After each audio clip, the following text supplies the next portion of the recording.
আসসালামু আলাইকুম। এই ফোনের মডেল স্যামসাং A12s। এটা আইএসপি করা হয়েছে।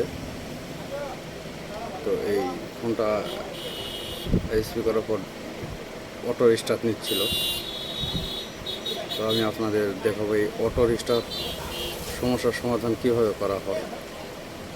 আমি সর্বপ্রথম এইভাবে সেট আপ করে নিই।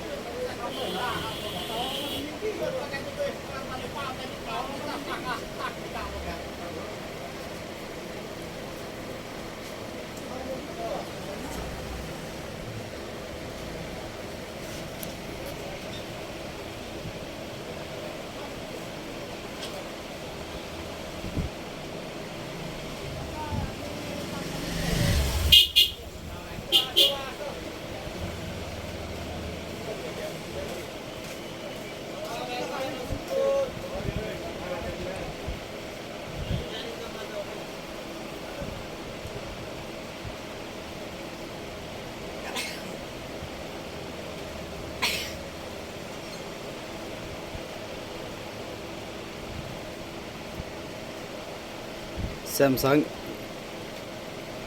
A187, এটা আমি যখন আইএসপি করছি তখন অটো রিস্টার্ট নিয়েছিল, তারপরে ফ্লাশ করছি, করার পরও কাজ হয় নাই। তো পরে যে কাজটা করার পর এরা সাকসেস হয়েছে সেটা আমি আপনাদের কাছে শেয়ার করবো। এখন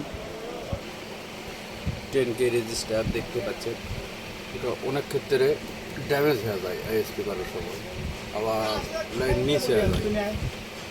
এই লাইন মিস হওয়ার কারণে এটা অটো রিস্টার্ট নেয়। এই 10K রেজিস্টার আপনি শর্ট করে দিলে এরকম চালু হয়, কিন্তু আমার ক্ষেত্রে তা হয়নি। সেক্ষেত্রে আমি এটা চেঞ্জ করে দেওয়ার পর হয়েছে।